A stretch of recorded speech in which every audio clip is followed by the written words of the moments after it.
Hello बच्चों। तो आज हम लोग जीरो ऑर्डर रिएक्शन और रेट ऑफ रिएक्शन से रिलेटेड कुछ क्वेश्चन डिस्कस करेंगे। ठीक है, हम पहले थोड़ा सा रिवाइज कर देना चाहेंगे थ्योरी वापस, क्योंकि जब तक आपको थ्योरी ध्यान नहीं रहेगा तब तक आप सवाल नहीं बना पाएंगे। तो हम जल्दी से यहाँ पे थोड़ा सा थ्योरी इसका लिख दे रहे हैं बोर्ड पे। जैसे मानिए कि A2 प्रोडक्ट में कोई अगर रिएक्शन है, ये रिएक्शन किस ऑर्डर का होगा? जीरो ऑर्डर का रिएक्शन है। ठीक है, तो इस तरह के रिएक्शन के लिए जो हमारे पास कुछ फॉर्मूला डेराइव किए थे, वो पहला था integrated rate law AT। AT क्या होता है? तो रिएक्टेंट का किसी टाइम t के बाद बचा हुआ कंसंट्रेशन, तो वो कैसे निकलता है? तो आप क्या करें, उसका इनिशियल कंसंट्रेशन ले लें, में माइनस कर देना होता है। कितना माइनस कर देना है? K into T. जितने टाइम के बाद आपसे पूछा जा रहा बचा हुआ कंसंट्रेशन, उतने में KT से माइनस कर दें। और यहाँ पे K क्या होगा? A का होगा, रिएक्टेंट का होगा। पहला तो ये हो गया। ठीक है, हम जितना भी फॉर्मूला लिखते हैं या याद रखते हैं वो कोएफिशिएंट 1 के साथ ही याद रखते हैं। बाकी कुछ भी कोएफिशिएंट अगर चेंज होता है तो हम पहले भी बता चुके हैं कि रिएक्शन के K में कोएफिशिएंट से मल्टीप्लाई कर देंगे तो रिएक्टेंट का किया जाएगा। एक तो ये सबसे इंपॉर्टेंट हमारा है। दूसरा, इसी के लिए हम लोग x बराबर KT याद रख सकते हैं। x क्या होता है? कितना घट चुका है। ठीक है, कितना घट चुका है। इस केस में अगर कोएफिशिएंट 1 होगा तो फिर से कोएफिशिएंट टाइम्स x करेंगे, उतना घटेगा। ठीक है, यहाँ पे K रिएक्शन का ही होता था। उसके बाद हम लोग लिखे थे हाफ लाइफ का। ठीक है, हाफ लाइफ का फॉर्मूला क्या होता है इसका? A0 इनिशियल कंसंट्रेशन होता है 2K, और K वापस यहाँ पे किसका होगा? रिएक्टेंट का होगा। उसके बाद एक आया था अल्फा। अल्फा बराबर था x अपॉन A0, कितना घट चुका है। तो फिलहाल जब कोएफिशिएंट 1 था तो x घटा था, x का मतलब KT अपॉन इनिशियल कंसंट्रेशन कितना? A0। तो ये सब फॉर्मूला था, और इसका 2-3 प्रॉपर्टी आपको याद रखने के लिए बताया गया था जीरो ऑर्डर रिएक्शन का। पहला था कि इक्वल टाइम इंटरवल में इसका इक्वल परसेंटेज घटेगा, और दूसरा था कि जब हम लोग किसी टाइम इक्वल टाइम इंटरवल में अगर बचे हुए डाटा को कलेक्ट करते हैं तो वो क्या बनाता? AP सीरीज बनाता। ठीक है, तो इन सबको हम लोग अब थोड़ा सा याद कर लिए। अब हम लोग आते हैं सवाल के ऊपर। अब यहाँ पे देखिए, ये जो सवाल दिया उसको हम लोग कैसे बनाएंगे? ये जीरो ऑर्डर रिएक्शन से रिलेटेड सवाल है। अब हमें कैसे पता चला जीरो ऑर्डर रिएक्शन है? तो जब तक देखें, जब तक आपको टाइम कंसंट्रेशन से रिलेटेड सवाल आता है, तो जब तक आपको ऑर्डर नहीं पता चलेगा तब तक आप सवाल नहीं बना सकते। ये हमेशा बात अपने दिमाग में सेट कर लें। ठीक है, ऑर्डर से रिलेटेड या फिर कंसंट्रेशन टाइम से रिलेटेड जो भी सवाल आएगा, अगर आपको उसमें ऑर्डर के बारे में जानकारी नहीं है तो आप सवाल नहीं बना सकते। इसीलिए हम सबसे पहले यही फोकस करते हैं, क्या क्वेश्चन में हमारा ऑर्डर दिया हुआ है या नहीं दिया हुआ। अगर मान लिए दे दिया है तब तो हम उस जीरो ऑर्डर रिएक्शन है तो जीरो ऑर्डर का इंटीग्रेटेड रेट लॉ यूज करेंगे। फर्स्ट ऑर्डर का है तो फर्स्ट ऑर्डर का यूज कर लें। अगर नहीं दिया हुआ तब देखेंगे कि क्या ऑर्डर हम कहीं और से निकाल सकते हैं, क्या कोई क्या ऐसा कोई और इंफॉर्मेशन दिया हुआ क्या? तो ऑर्डर निकालने के लिए बहुत सारा इंफॉर्मेशन प्रोवाइड करेगा। तो इसके लिए खैर हम एक अलग ही टॉपिक पढ़ेंगे ऑर्डर निकालने। उसमें जीरो ऑर्डर भी वापस आएगा, फर्स्ट ऑर्डर भी आएगा, सेकेंड ऑर्डर भी आएगा, सब आएगा। फिलहाल अगर हम इस सवाल पे फोकस करें तो इसमें ऑर्डर हमको पता है। ठीक है, रेट कांस्टेंट का वैल्यू पता है। अब देखिए यहाँ से क्या करा, किसी टाइम t के बाद 25 सेकेंड के बाद रिएक्टेंट का कंसंट्रेशन कितना हो चुका है? 0.25 हो चुका। कर अब बताइए इनिशियली वो कितना से शुरू किया गया होगा। अब सोचिए, यहाँ पे बहुत सारा बहुत सारा बात दिमाग में आ रहा कि रिएक्शन तो दिया हुआ है नहीं, किस तरह का फॉर्मूला लगाए। चूंकि AT बराबर KT तो हम नहीं लगा सकते हमेशा, क्योंकि K रिएक्टेंट का होता है, यहाँ पता ही नहीं चल रहा। तो ये सब सवाल का एक अंडरस्टूड बात है इस पूरे टॉपिक के दौरान। ये ध्यान रखें हमेशा कि जब भी ऐसा कुछ भी दे देना तो वो समझ जाना आपको हमेशा कि इसका मतलब ये सारा चीज जिस रिएक्शन के बारे में दिया गया होगा उसमें एक ही रिएक्टेंट होगा और उसका कोएफिशिएंट कितना रहा होगा? 1 रहा होगा। इस तरीके से आपको समझना है। और यहाँ पे K बराबर हम लोग कितना लिख सकते हैं? कंसंट्रेशन ऑफ A पे पावर 0। फिलहाल तो ये R बराबर K हो जाएगा। समझ में बात आ रहा सबको? इतना आ गया। तो ये रिएक्शन भी आपको अपने मन से ही मानना। क्वेश्चन में अगर नहीं दिया हुआ है तो ये नहीं सोचना है हमें किस तरह का रिएक्शन कंसीडर करके ये सवाल बनाना नहीं दे रखा है, इसका मतलब वो एज्यूम कर रहा है कि सिंपल रिएक्शन है, मतलब ये कि एक रिएक्टेंट होगा कोएफिशिएंट 1 होगा, अगर उसको कुछ चेंज करना होता तब वो जरूर मेंशन करेगा। तो ये इतना आगे आप सोचे हमारे पास क्या यहाँ से क्वेश्चन को पढ़ने के बाद ये नहीं पता चल रहा कि इसमें इंटीग्रेटेड रेट लॉ लगाना होगा। क्वेश्चन को पढ़ने के बाद पहले ये सोचना होगा कि कब कैसे सवाल बनाए, तो क्वेश्चन को जब पढ़ेंगे तो उसमें डाटा के अनुसार हमें पता चल जाता कि कौन सा फॉर्मूला यूज करना है। तो हम बोले थे जब भी आपको कंसंट्रेशन टाइम से रिलेटेड कोई भी सवाल आए तो इंटीग्रेटेड रेट लॉ से ही बनेगा, इसका मतलब ए नोट माइनस के ए इंटू टी। हम हमेशा इसी तरीके से लिखेंगे, बताएं एटी, एटी को हम लोग क्या बोलते हैं रिएक्टेंट का टी टाइम के बाद बचा हुआ कंसंट्रेशन, तब बताएं कितना बच गया है 0.25 बराबर ए नोट नहीं दिया हुआ इनिशियली इंटू के कितना दिया हुआ है यहाँ रिएक्टेंट का के चाहिए और वो जो दे रखा है वो रिएक्शन का दे रखा है, देखिए rate constant for a zero order reaction, तो रिएक्शन का है ना उतना, तो क्या यहाँ पे कोई फर्क पड़ेगा क्या, कोई फर्क नहीं पड़ेगा क्योंकि कोएफिशिएंट 1 लिए इनटू टी, टी का वैल्यू कितना रख देंगे 25 सेकेंड। अब इसको हम सॉल्व कर सकते थे तो 0.25 बराबर, ये सब बहुत ही सिंपल सवाल है, जीरो ऑर्डर रिएक्शन, धीरे धीरे हम लोग लेवल इसमें बढ़ाएंगे, ये आ जाएगा 50 गुना 10 पे पावर -2, ठीक है। इसको हम इधर भी ला सकते हैं तो ए नोट बराबर आ जाएगा 0.25 प्लस 50 गुना 10 पे पावर -2, 0.25 प्लस 50 बटा, इसको हम लोग कितना कर सकते हैं 100, तो ये देखें कट जाएगा, ये आ जाएगा 0.25 प्लस 0.5, अगर हम इसको जोड़ दें तो ये कितना आ जाएगा, इसको आप ऐसे कर दें 0.75 m, यही हमारा क्या हो गया आंसर हो गया, मतलब कि ये 0.25 m से शुरू किया गया होगा, ये 0.75 m से शुरू किया गया था और 25 सेकंड के बाद इसका कितना हो गया 0.25 m बच गया था। इसको जल्दी से नोट करें फिर हम लोग नेक्स्ट क्वेश्चन करते हैं इसका।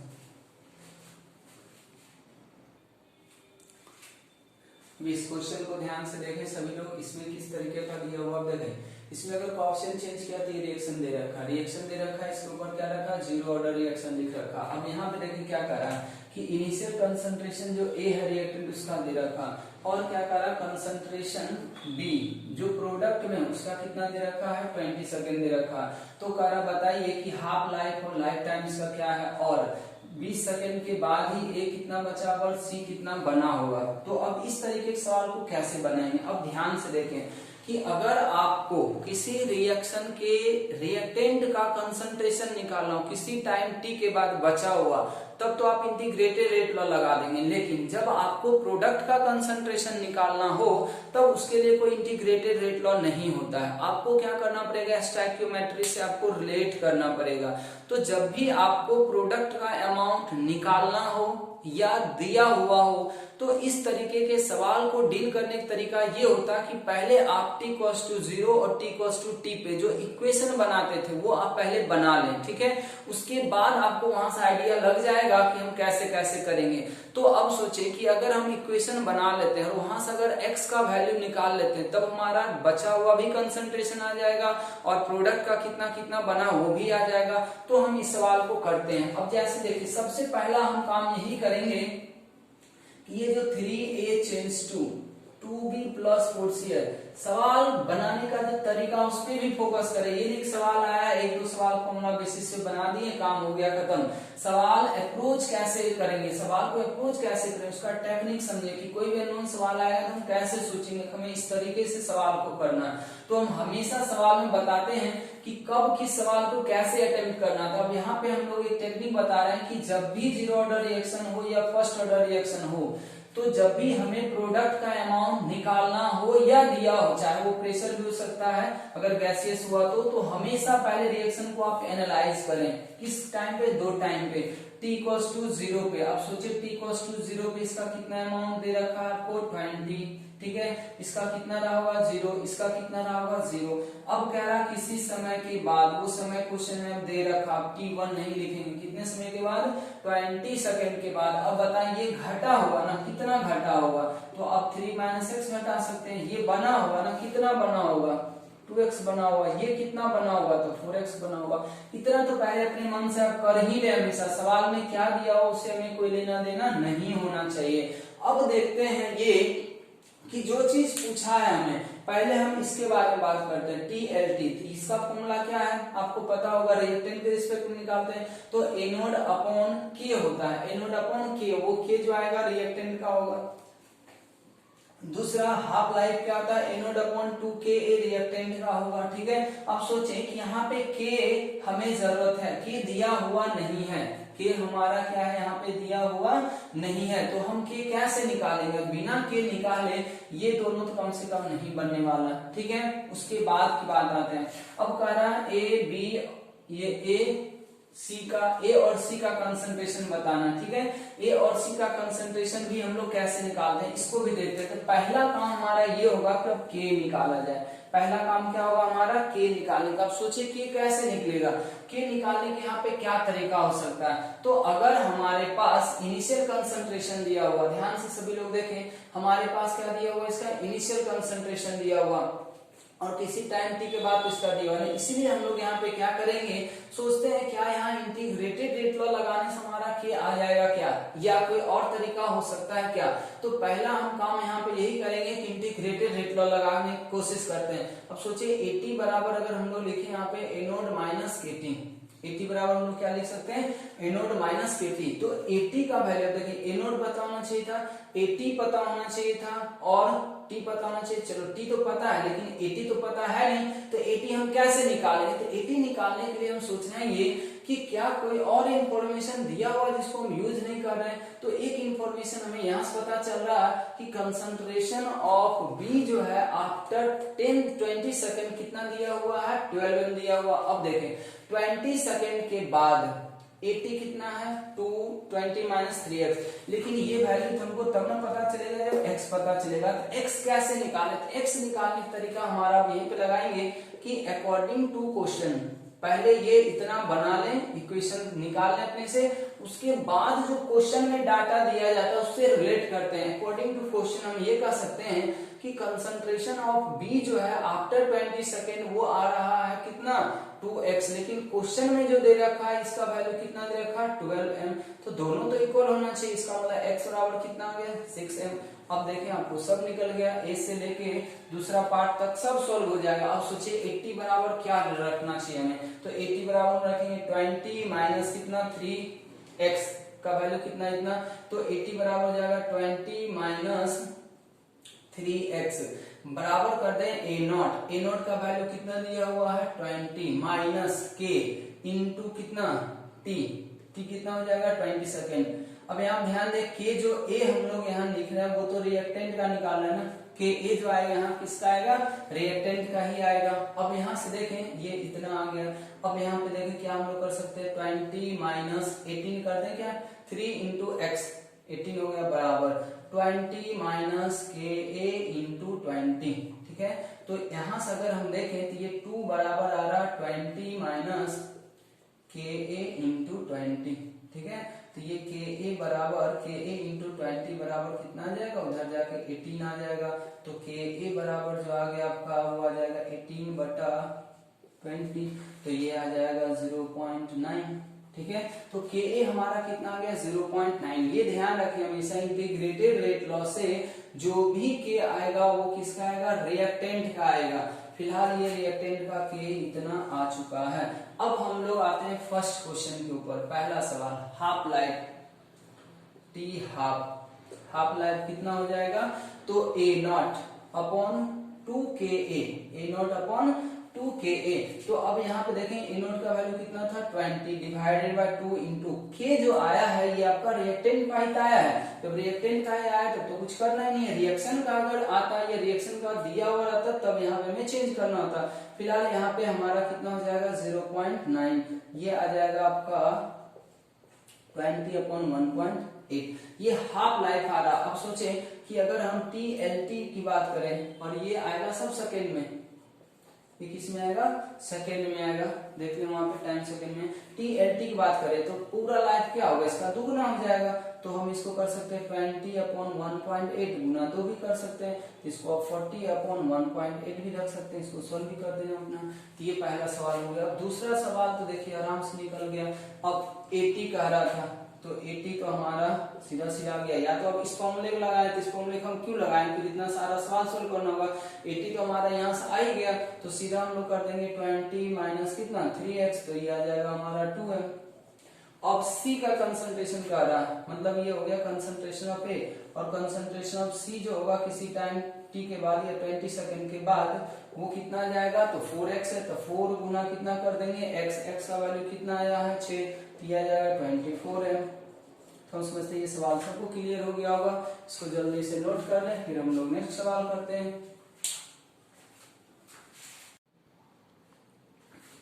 चलिए नेक्स्ट क्वेश्चन देखिए, जीरो ऑर्डर से रिलेटेड ही है, जैसे हम लोग पिछला सवाल किए हैं उसी के जैसा है। अब देखें इस सवाल को ध्यान से पढ़ें और खुद से करने की कोशिश करें कि इसमें कौन कौन सा अप्रोच लगाना पड़ेगा।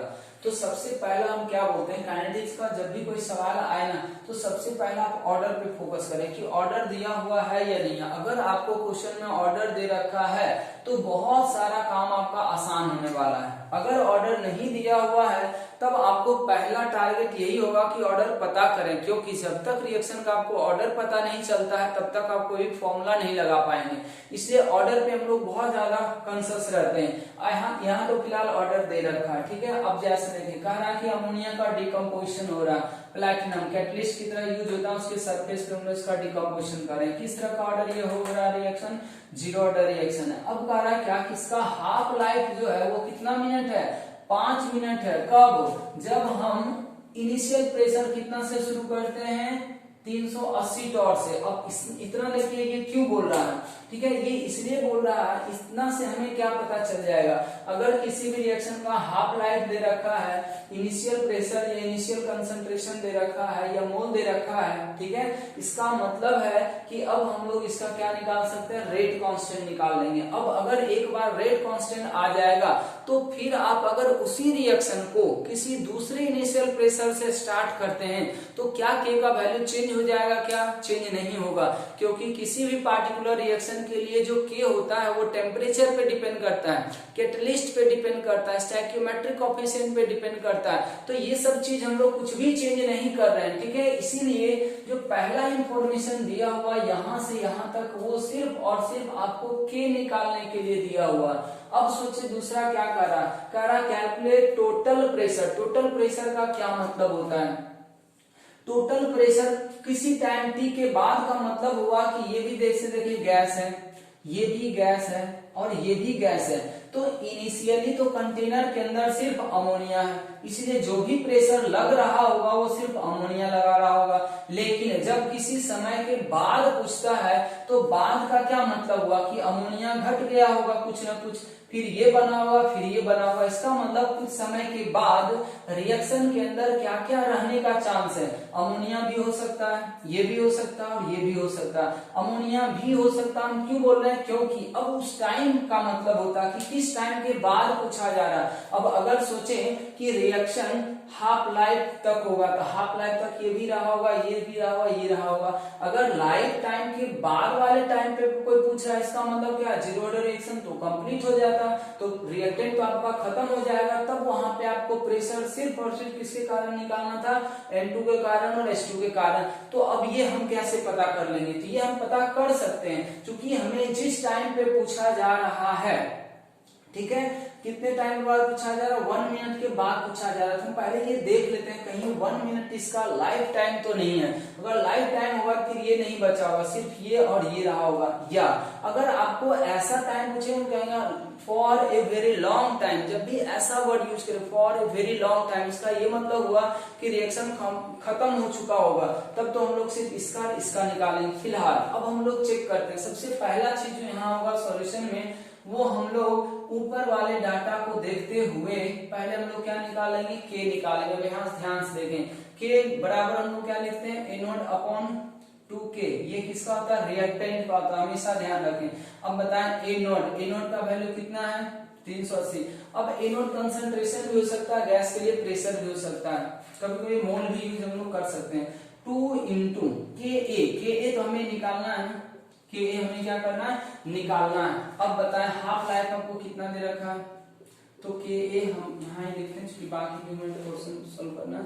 तो के ए बराबर यहाँ से कितना आ रहा है 380 डिवाइडेड बाय 2 गुना इधर आके हो जाएगा हाफ लाइफ। हाफ लाइफ आपको कितना दिया 5 मिनट, इसका मतलब हो जाएगा 38 बटा ये 380 बटा 10 मतलब ये आ गया 38। इसका यूनिट लिखना चाहे तो यूनिट लिख दें, मोल सेकंड इनवर्स या एटीएम सेकंड इनवर्स, एटीएम है टॉर सेकंड इनवर्स।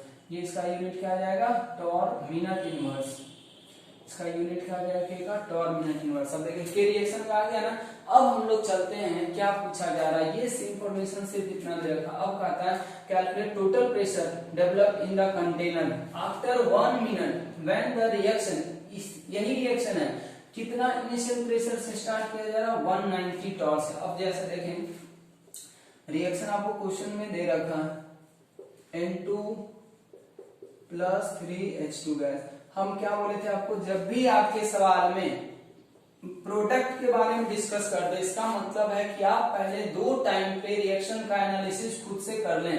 तो अब जैसे देखिए T0 है, T0 पे इसका कितना दिया हुआ 190, T0 पे कितना दिया हुआ 190, इसका कितना रहा होगा 0, इसका कितना रहा होगा 0। हम ऐसा क्यों कर रहे हैं, क्योंकि ये तो प्रोडक्ट है अभी बना ही नहीं होगा तो प्रेशर भी नहीं लगा रहा होगा, ये प्रेशर हम लोग एनालिसिस कर रहे हैं। T = T1, T1 मतलब 1 मिनट के बाद।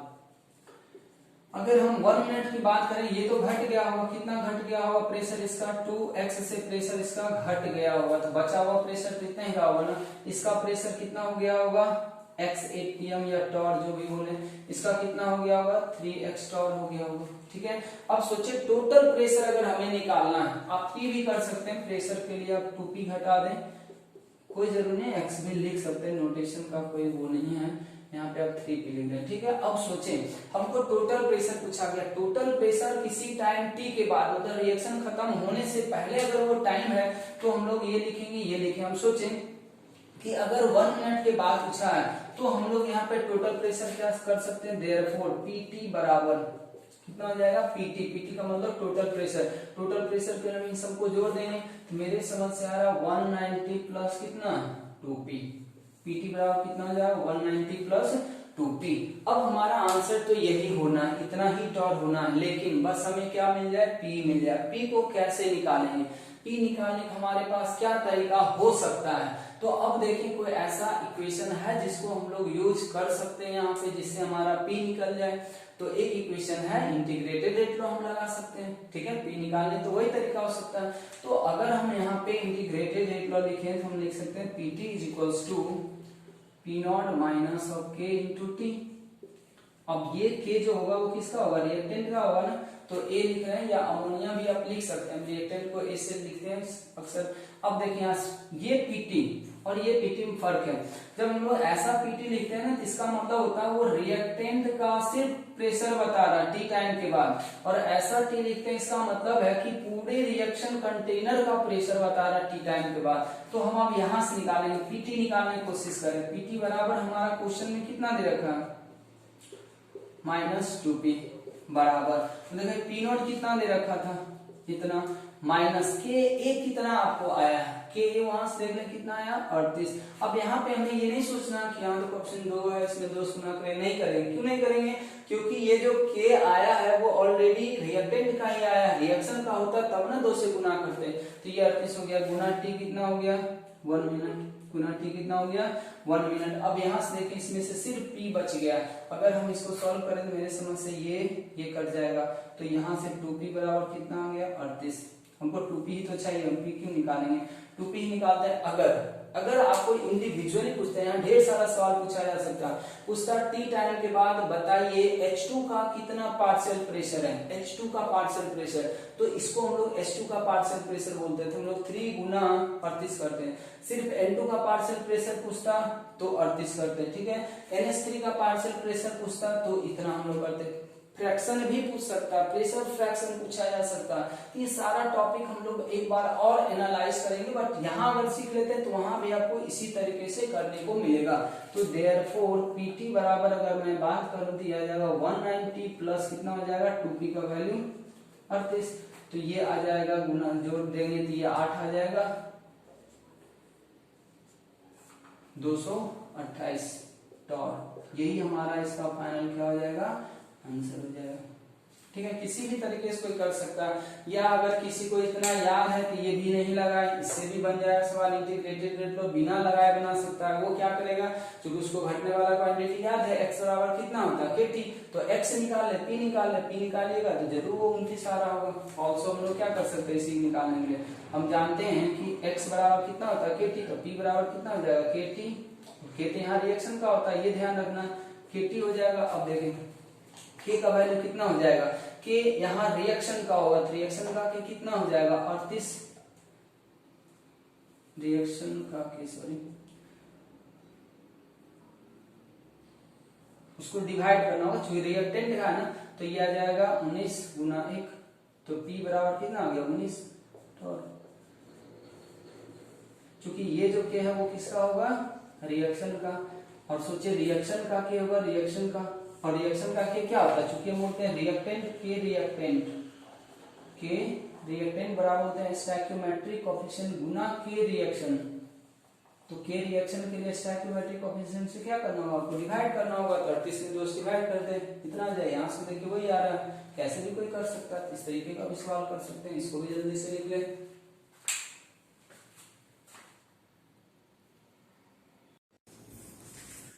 अब देखें यहाँ पे हम लोग दो रिएक्टेंट वाला जीरो ऑर्डर रिएक्शन लेकर आए हैं। ठीक है, ये बहुत इंपॉर्टेंट टाइप का सवाल है समझने पॉइंट ऑफ व्यू से भी, और बहुत सारा चीज आपको इसमें नया देखने को मिलेगा। ठीक है, अब दो रिएक्टेंट वाले सवाल को हम कैसे कर सकते हैं। अब यहाँ पे देखिए क्या कह रहा है कि दो रिएक्टेंट हैं, ठीक है, इसका रेट लॉ का एक्सप्रेशन क्वेश्चन में ही दे रखा है। इसका मतलब जब भी किसी रिएक्शन का रेट लॉ का एक्सप्रेशन क्वेश्चन में दे दे और अगर उसमें के पूछा जा रहा है, तो वो के किसका होगा, पूरे रिएक्शन का होगा। ठीक है, और ए के रिस्पेक्ट में कंसंट्रेशन जीरो, बी के रिस्पेक्ट में कंसंट्रेशन जीरो। तो आप याद कीजिए जब हम थ्योरी पढ़ा रहे थे दो रिएक्टेंट वाला, तीन रिएक्टेंट भी हो सकता था, तो उसमें कंडीशन आपको यही बताए थे कि अगर कभी भी किसी टाइम टी के बाद आपको रिएक्टेंट का कंसंट्रेशन कुछ बचा हुआ, तो वही इंटीग्रेटेड रेट लॉ लगाना। ठीक है, बस ये देखने आप कि क्या दोनों रिएक्टेंट के रिस्पेक्ट का ऑर्डर जीरो दिया हुआ है या नहीं दिया हुआ।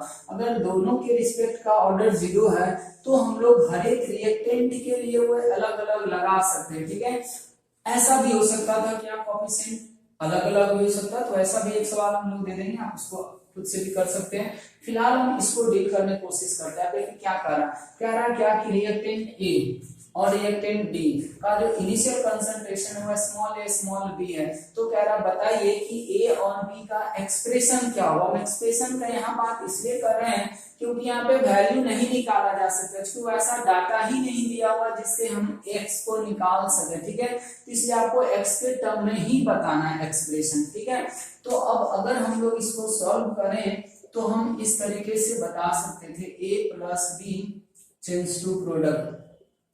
अब जैसे देखिए प्रोडक्ट का अमाउंट हमको निकालना है नहीं यहाँ पे, तो हम एनालिसिस करने का कोई मतलब समझते नहीं। अगर प्रोडक्ट का भी अमाउंट निकालना होता तब हम t इक्वल्स टू 0 और t इक्वल्स टू t पे एनालिसिस करते। अगर हमें सिर्फ रिएक्टेंट के बारे में जानकारी लेना है, तो रिएक्टेंट के बारे में जानकारी आपको इंटीग्रेटेड रेट लॉ से मिल जाता है। इसीलिए हमें अब इस क्वेश्चन में t इक्वल्स टू 0 और t इक्वल्स टू t करने का जरूरत नहीं है। अगर आपको थ्योरी डायरेक्ट याद है तो आप बता सकते हैं। जैसे देखें, अगर हमसे कोई पूछता है कि कंसंट्रेशन ए का बताइए फॉर रिएक्टेंट ए, हम अब आराम से लिख सकते हैं रिएक्टेंट ए के लिए जो बचा हुआ कंसंट्रेशन होगा इसको हम लोग 80 बोल देते हैं। क्या बोल सकते हैं 80। तो अब देखिए हमें पता है कि कोई भी अगर जीरो ऑर्डर रिएक्शन है ओवरऑल और हर एक रिएक्टेंट के रिस्पेक्ट में भी ऑर्डर हुआ जीरो है, तो रिएक्टेंट चाहे कितना भी क्यों नहीं हो, हर एक रिएक्टेंट का बचा हुआ कंसंट्रेशन निकालने का एक ही फॉर्मूला है और वो है 80 बराबर A0 माइनस 80। मतलब अगर हम इसी को लैंग्वेज में बोले तो इसका ये मतलब हुआ कि बचा हुआ कंसंट्रेशन किसी भी रिएक्टेंट का जो जीरो ऑर्डर फॉलो कर रहा है बराबर होता है उसका इनिशियल कंसंट्रेशन। इनिशियल कंसंट्रेशन क्या इसका दिया हुआ क्वेश्चन में स्मॉल a माइनस के क्या होगा, उसी रिएक्टेंट का होगा। अब बताएं कि रिएक्टेंट का के और रिएक्शन का के में यहाँ कोई फर्क पड़ेगा क्या, कोई फर्क नहीं होगा। तो के इंटू हम क्या कर सकते हैं टी, किसी टाइम टी के बाद पूछा है तो हम लोग टी कर देंगे, एक्सप्रेशन हो गया हमारा यही। ठीक है, अगर हम यही चीज फॉर बी के लिए लिखते हैं फॉर रिएक्टेंट बी। अब देखें बी के लिए कोई क्या कर सकता है, बीटी निकाल लेगा concentration of b after time t, ये कितना हो जाएगा, तो इसका इनिशियल कंसंट्रेशन माइनस फिर इसका रेट कांस्टेंट, तो इसका भी रेट कांस्टेंट क्या कहलाएगा, के ही कहलाएगा, क्योंकि क्वेश्चन 1 है किसी टाइम टी के बाद पूछा है, तो ये हमारा आंसर हो गया। ठीक है, तो ये पहला पार्ट हमारा सॉल्व हो गया। अब आते हैं सेकेंड पार्ट के ऊपर।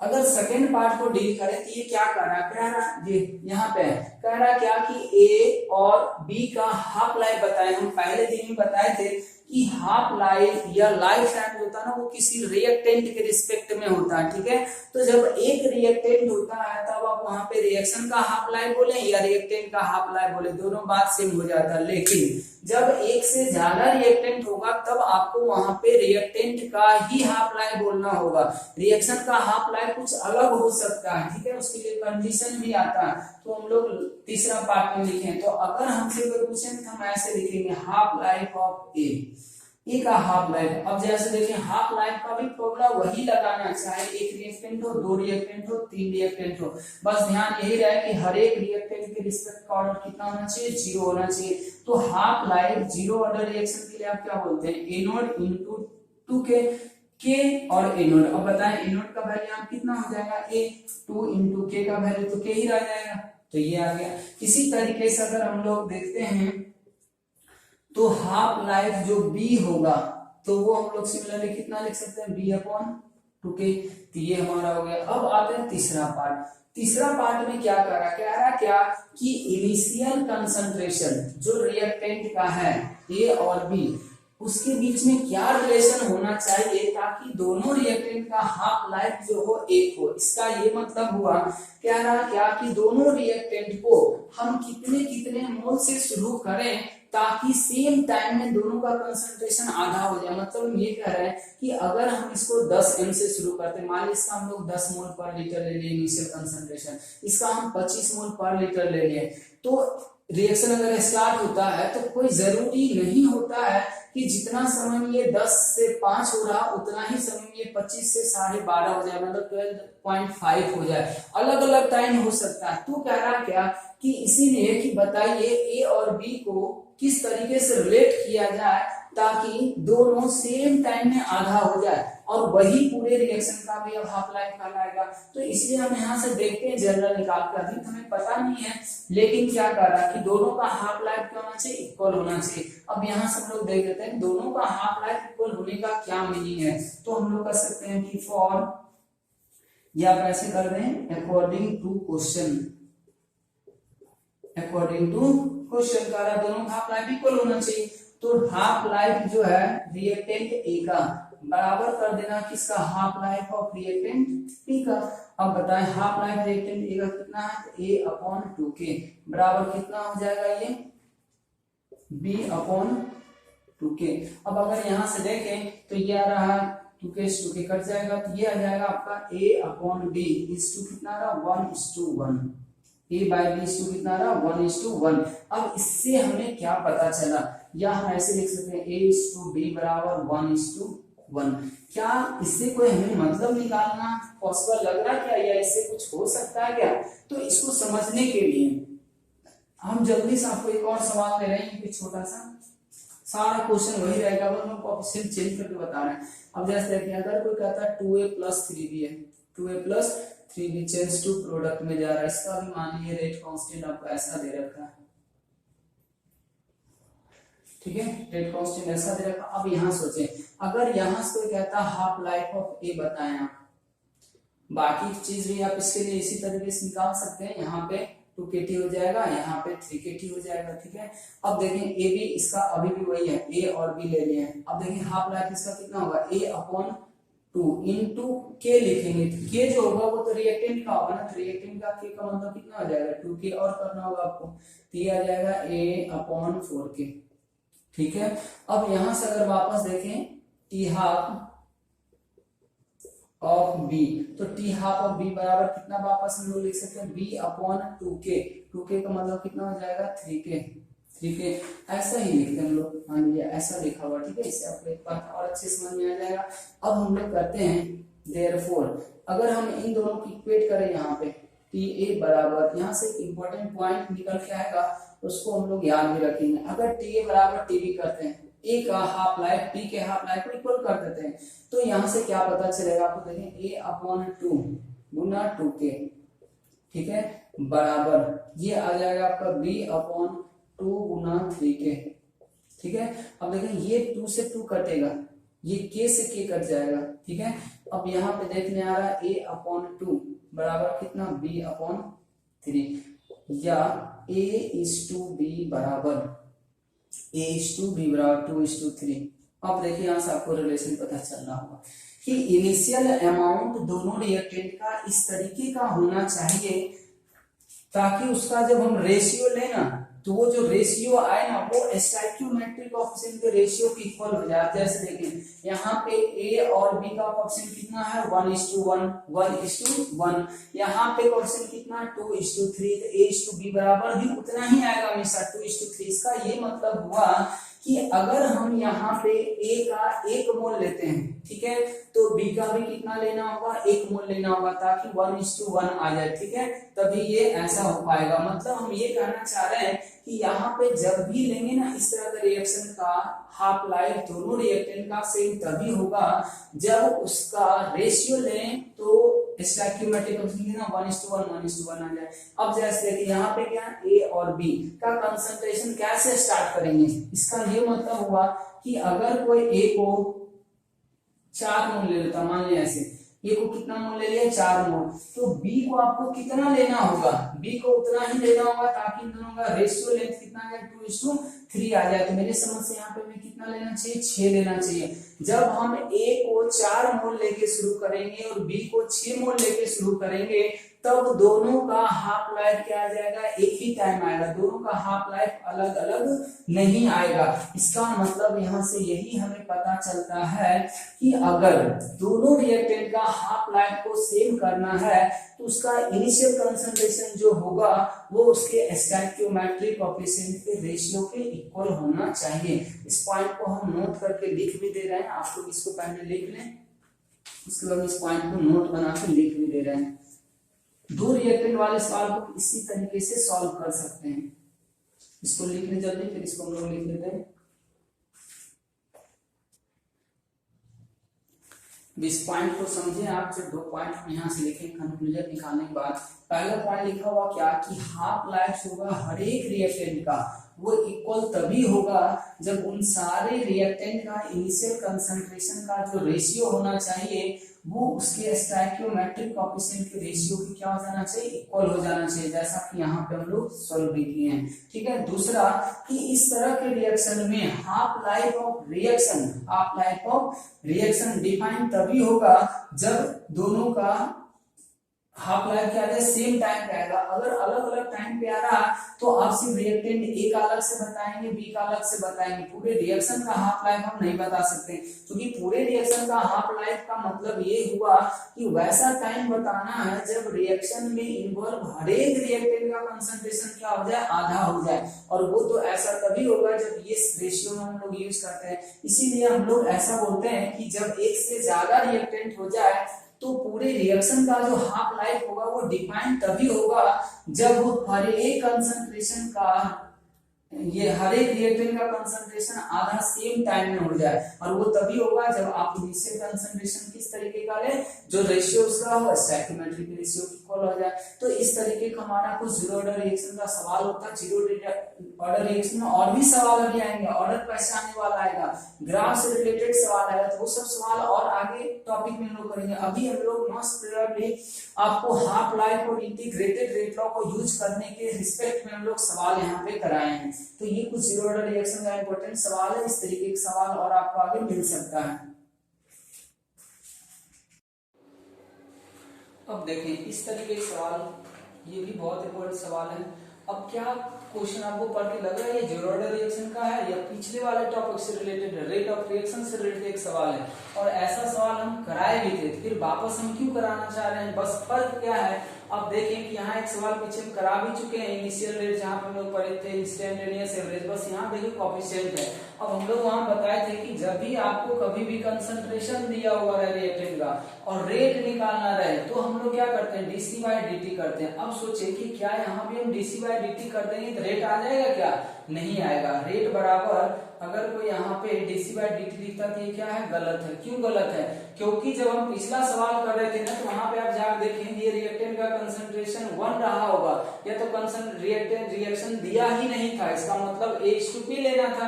लेकिन यहाँ तो ऐसा दे रखा है, बस यहाँ पे फर्क इतना ही है हमको बताना, बाकी सारा चीज आप कर सकते हैं। यहाँ जो रेट आएगा वो आएगा 1/3 डीसी ये माइनस DA बटा dt, माइनस DA बटा dt।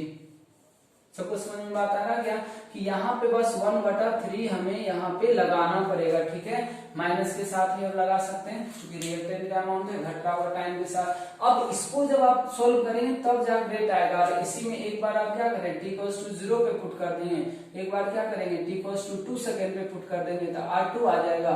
फिर एवरेज का रहा, एवरेज के लिए क्या था, change in concentration upon time interval. तो अगर R एवरेज पूछा आपको तो आपको क्या करना होगा, कंसंट्रेशन ऑफ A 1 सेकेंड पे माइनस करना होगा कंसंट्रेशन ऑफ A 2 सेकेंड पे और डिवाइडेड बाय T2 - T1 कर देना होगा। कंसंट्रेशन देखिए यहाँ पे दिया हुआ, टाइम पुट कर रहे हैं, अपने आप यहाँ पे आंसर आ जाएगा। इसको निकालना चाहें तो आप माइनस लगा सकते हैं, ये सॉरी ये 2 कर दें और ये 1 कर दें, यहाँ माइनस कर दें, अपने आप आ जाएगा। इस तरीके का भी सवाल हो सकता है। तो हम लोग जीरो ऑर्डर रिएक्शन से रिलेटेड क्वेश्चन भी कर चुके हैं। रेट ऑफ रिएक्शन से रिलेटेड सवाल एनसीईआरटी में दिया हुआ, उसका भी आप बहुत सारा सवाल कर सकते हैं। अब हम लोग आगे अब नेक्स्ट टॉपिक पढ़ेंगे, इसमें फर्स्ट ऑर्डर रिएक्शन, ठीक है। तो आज के लिए हमारा ये सवाल खत्म हो गया। नेक्स्ट वीडियो लेक्चर आएगा rate of reaction of first order का। फर्स्ट ऑर्डर रिएक्शन के बारे में हम लोग अगले क्लास में पढ़ते हैं।